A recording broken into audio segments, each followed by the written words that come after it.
The police found Mark Andrews lying lifeless in a pool of blood on the cold tile floor of his suburban Florida home. His head bashed in, the weapon, a heavy metal candlestick, still smeared with blood beside him. At first glance, it seemed like a gruesome crime of rage.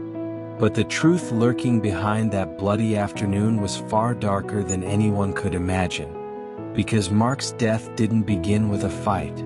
It began with a camera lens and a horrifying betrayal of trust. Welcome to True Crime Channel, your portal into the most chilling true crime cases, unsolved mysteries, and the darkest corners of criminal history.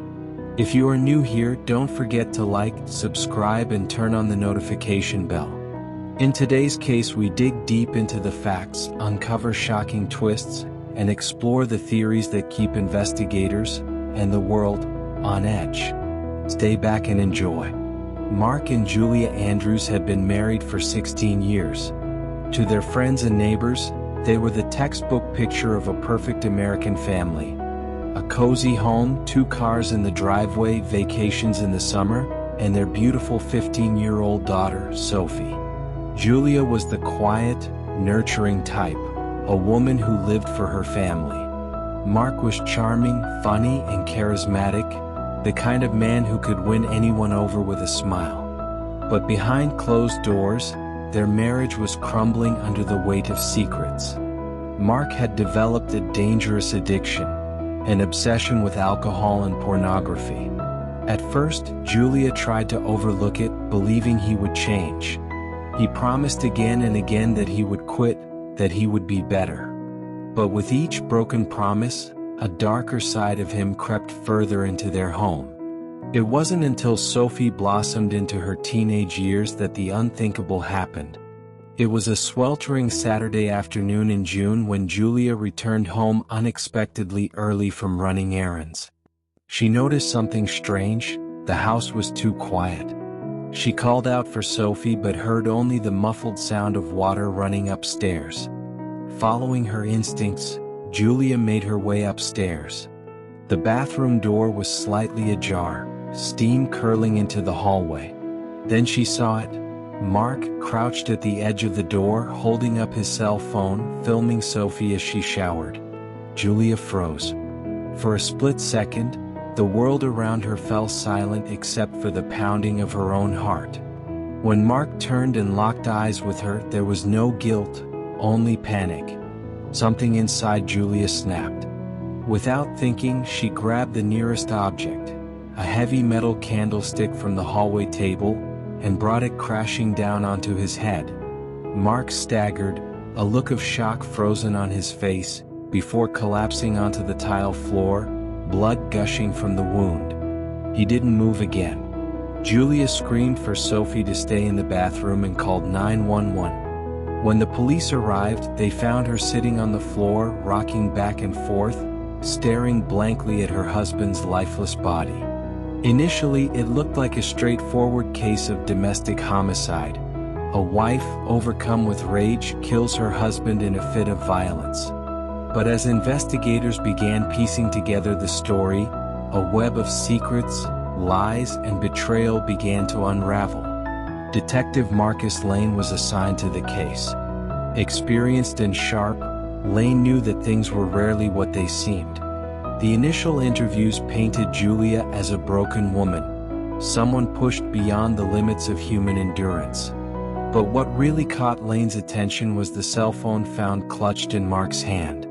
When investigators accessed the files, what they found was sickening. Dozens of hidden videos secretly recording Sophie, going back nearly 2 years. Julia hadn't simply murdered her husband. She had stopped a predator living inside her own home. But it didn't end there. As investigators dug deeper, they discovered that Mark's addiction wasn't new. He had a sealed juvenile record for indecent exposure and had been quietly fired from a previous job due to inappropriate behavior. Incidents Julia had never known about. The man she married, the man she loved and built a life with, had been hiding a monster within him all along. Public opinion shifted rapidly. News of the hidden videos leaked, And suddenly Julia wasn't viewed as a cold-blooded killer. She was seen as a mother who did what she had to do to protect her child. Advocacy groups rallied behind her. Petitions demanded that prosecutors drop any murder charges.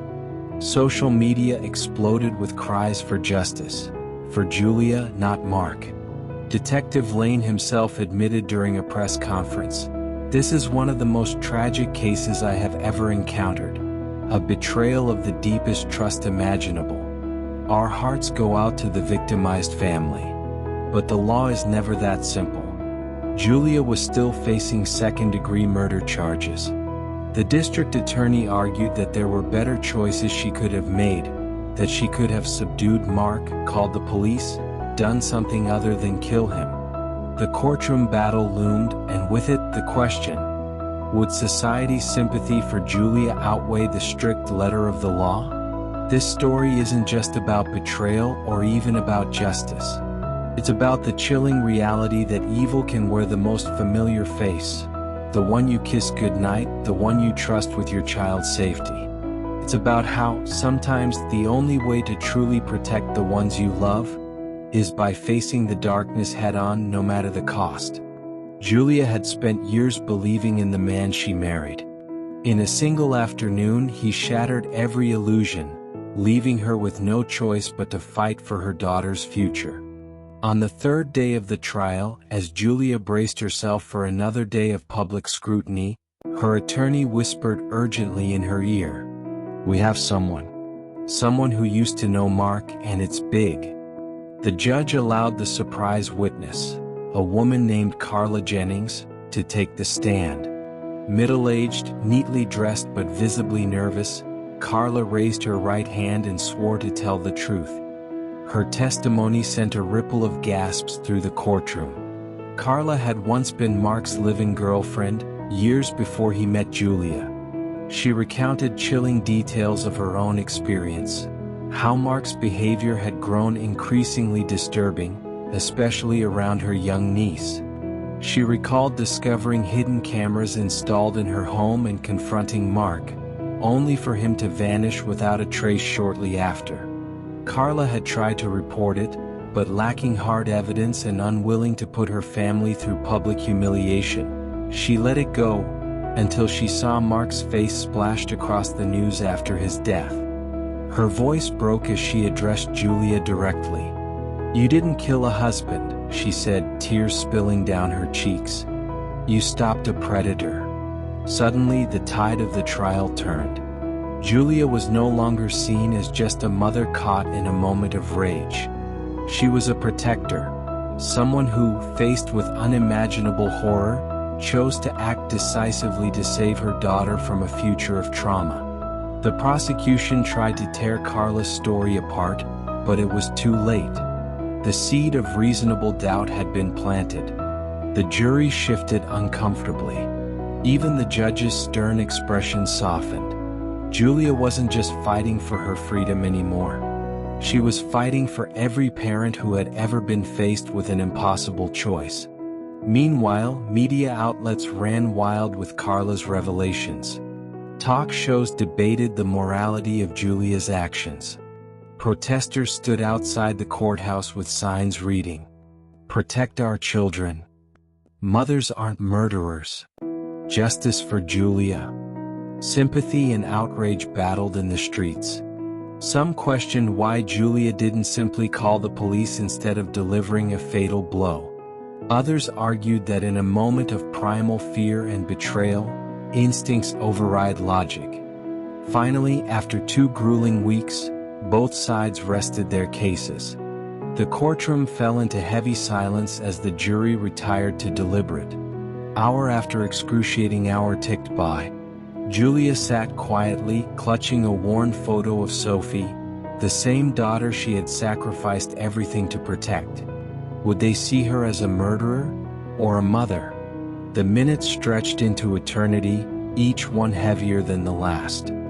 Finally, the foreman returned, holding a folded piece of paper. As he handed it to the judge, the entire room seemed to hold its breath. The judge unfolded the note, his eyes scanning the words. His voice rang clear through the heavy air. In the case of Julia Andrews, we find the defendant not guilty. The courtroom erupted. Julia collapsed into tears, her lawyer wrapping her in a fierce hug. Sophie, who had been kept away from the proceedings for her own protection, rushed into the room moments later and flung herself into her mother's arms. Mother and daughter, together, free. This story is a brutal reminder. Monsters don't always hide in the shadows. Sometimes they live inside your home. It teaches us that silence can be deadly, and that speaking out, fighting back, no matter how messy or painful, can save lives. It reminds us that family isn't just about blood or marriage certificates. It's about trust, safety, and unconditional love.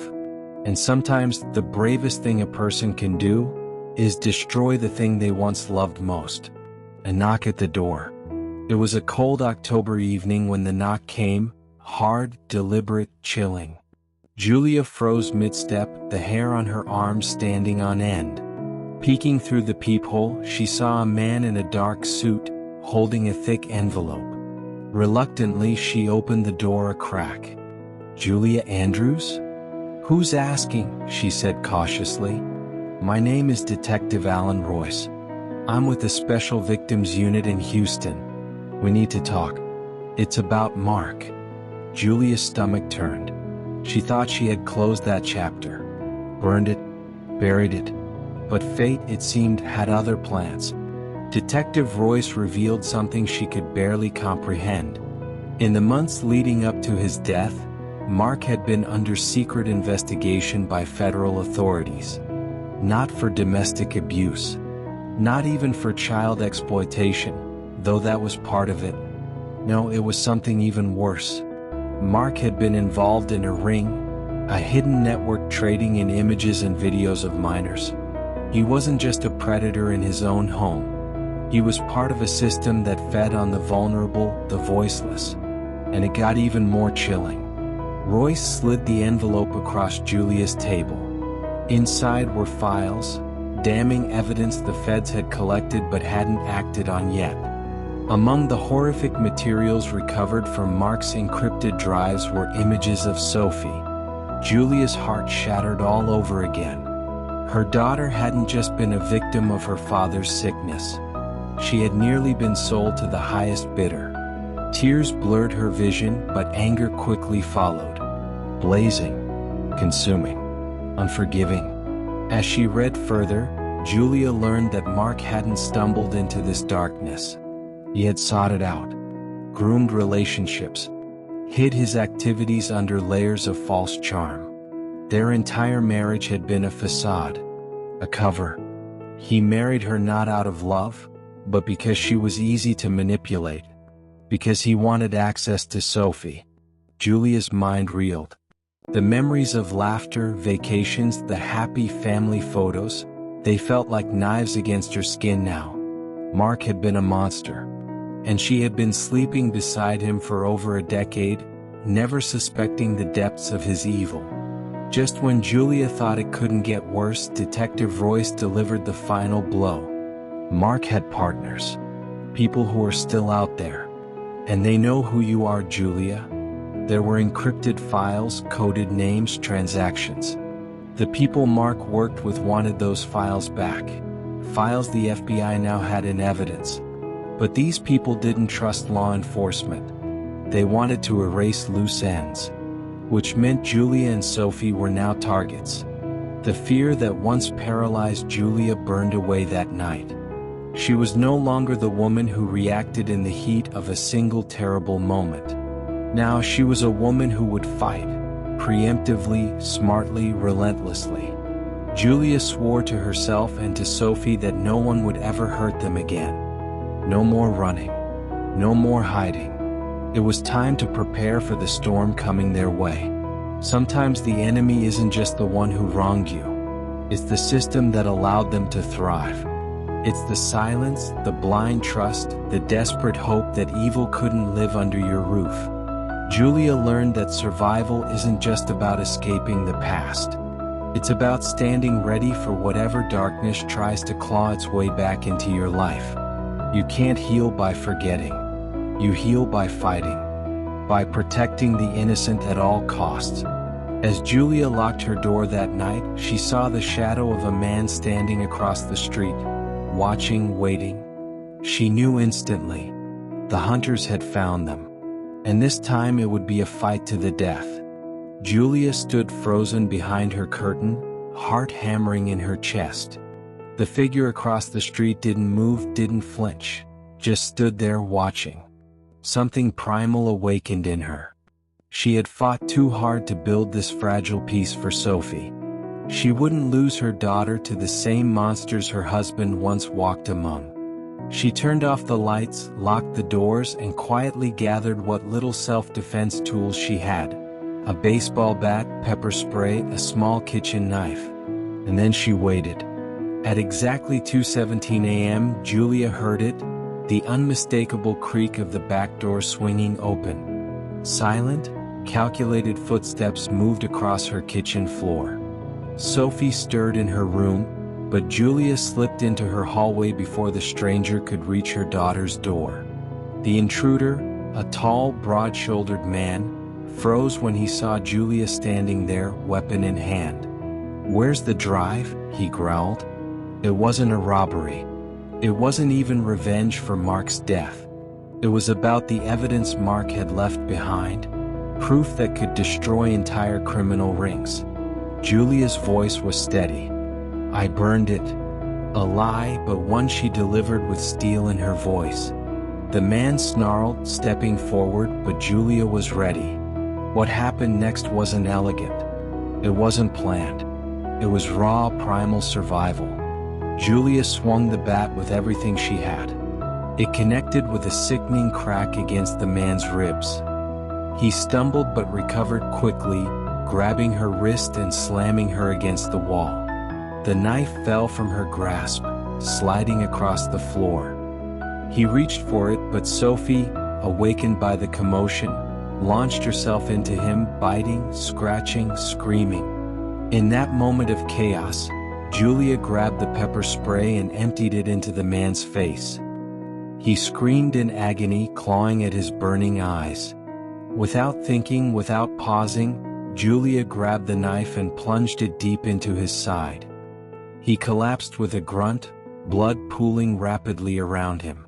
Police sirens wailed in the distance. A neighbor must have heard the struggle and called it in. When officers arrived, they found Julia and Sophie huddled together, bruised but alive, and a man with a long criminal record bleeding out on their floor. Detectives uncovered later that the man was not acting alone. He was part of a larger network determined to recover the files Mark had stored. Files that Julia had secretly handed over to Detective Royce weeks earlier, ensuring law enforcement had what they needed. In the weeks that followed, multiple arrests were made based on the evidence. A sprawling, disgusting operation dismantled because Julia chose to fight back. Julia wasn't just a victim anymore. She had been tested by betrayal, scarred by unimaginable evil, but she refused to break. She became a symbol of unyielding strength in the face of unspeakable darkness. A voice for others who were too scared to speak. And most importantly, she became the fierce protector her daughter needed. For the first time in a long time, Julia and Sophie slept peacefully, knowing they were no longer running. They had faced the nightmare, and they had won. True justice isn't just served in courtrooms or handed down by juries. Sometimes justice is a mother's unbreakable love. Sometimes it's the fire to protect what's good, even when it means confronting monsters head-on. And sometimes healing isn't about forgetting what happened. It's about rising stronger than the fear that once tried to destroy you. Months later, as Julia and Sophie sat in their cozy new home, rebuilding their lives, a letter arrived, no return address. Inside was a simple note. "You think it's over? It's not. You took one of ours. Now we'll take what's yours." And tucked inside the envelope, a photo of Sophie at her new school, The day Julia stood before the court was nothing short of surreal. Her hands trembled slightly as she took the stand, not from fear, but from the overwhelming weight of everything she had endured. The prosecutor laid out the case clearly. A mother, pushed to the brink by betrayal so grotesque, acted in a desperate attempt to protect her child. The defense painted Julia as a hero in a no-win situation, forced to choose between the law and the life of her daughter. The jury listened intently. Some jurors wiped tears from their eyes as the details of Mark's secret life were exposed. His addiction to pornography, his alcohol-fueled rages, and the horrific moment Julia discovered him recording Sophie without her knowledge. The truth was no longer buried. It was raw. It was ugly. But it was undeniable. After hours of deliberation, the jury filed back into the courtroom. Julia sat motionless, clutching Sophie's hand tightly. The entire courtroom seemed to hold its breath. The foreman stood, voice steady. "We find the defendant not guilty." A gasp rippled through the room. Julia felt her knees buckle slightly, tears flooding her eyes as Sophie threw her arms around her. Freedom. Vindication. Finally. But Julia knew this wasn't just a personal victory. It was a message. No longer would victims be shamed into silence. No longer would secrets fester behind closed doors. Julia emerged from the courthouse not just as a free woman, but as a warrior for justice. She vowed to use her voice to fight for those who couldn't fight for themselves. She began working with advocacy groups, speaking at schools and conferences, educating families about hidden dangers and giving strength to silent sufferers. Julia wasn't just surviving, she was leading a revolution. Life after the trial wasn't easy. The wounds Mark left behind, emotional, psychological, spiritual, would take years to heal. But each day Julia and Sophie grew stronger. They traveled. They laughed. They built new memories, slowly stitching a new life out of the broken pieces of the old one. One evening, sitting by a campfire under a starlit sky, Sophie looked at her mother and whispered, "You saved me." Julia squeezed her hand. "No," she said. "We saved each other." The story of Julia and Sophie teaches a truth many wish wasn't necessary to know.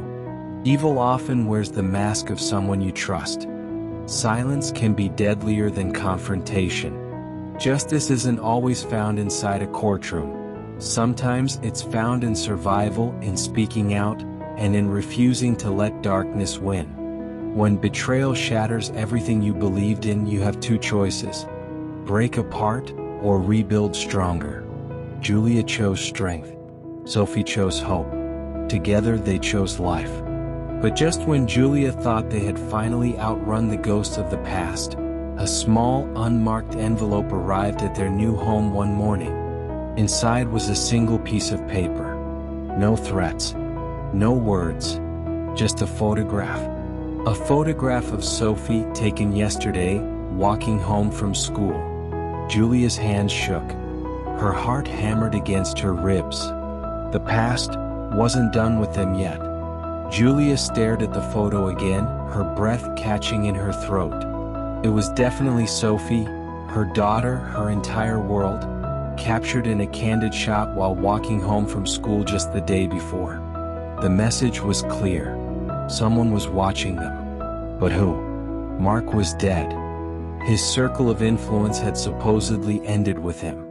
Or so Julia thought. Without wasting a second, Julia rushed to the local police department, clutching the envelope like it was made of glass. Detectives took the threat seriously. They launched a new investigation, sweeping the neighborhood, checking security footage, and interviewing anyone who might know more about Mark's past. A past that, it seemed, still had dark tendrils reaching into their lives. The evidence led them to a shocking discovery. Mark had been part of an online network, a hidden, vile community exchanging illegal content. And some of those friends had known about Julia's identity. The photograph was a threat, a reminder that monsters didn't just live in one house. They could live anywhere. Julia realized she couldn't live in fear anymore. Not for herself. And definitely not for Sophie. She worked closely with authorities, enrolled in advanced security programs, moved to a new protected location, and even underwent self-defense training. She was no longer a victim, she was a protector. And when the police finally tracked down the man who sent the photo, a former associate of Mark's with a long criminal record, Julia made one thing crystal clear in court. I will never be silent again. Not for anyone. Her testimony helped not just put that man behind bars, but also dismantle a network of exploitation that had ruined so many lives. In the end, Julia wasn't just fighting for herself or Sophie. She was fighting for every woman, every mother, and every child who had ever been betrayed by someone they trusted. When the final verdict came down, guilty on all charges, Julia felt a wave of peace she hadn't known in years. Mark's death hadn't been the end. But standing up, facing the darkness, exposing the truth, that was the true ending. And this time, justice wasn't accidental. It was deliberate. It was earned. Years later, Julia and Sophie rebuilt their lives with a strength forged in fire. Sophie thrived, becoming a passionate advocate for child protection rights, determined to turn her pain into purpose. Julia, now a fierce public speaker, taught others that no matter how deep the betrayal, no matter how devastating the loss, healing was always possible, if you chose to fight for it. One evening, sitting quietly on their front porch, Sophie asked her mother, "Do you think Dad ever regretted it?" Julia looked into the sunset and answered, "Maybe. But it doesn't matter. Because we didn't let his darkness define our future. We chose the light. Evil may wound you, but it can never own you, unless you let it. Betrayal may break your heart, but it doesn't have to break your spirit. True justice isn't just served in courtrooms. It's served when survivors reclaim their lives and thrive beyond the scars."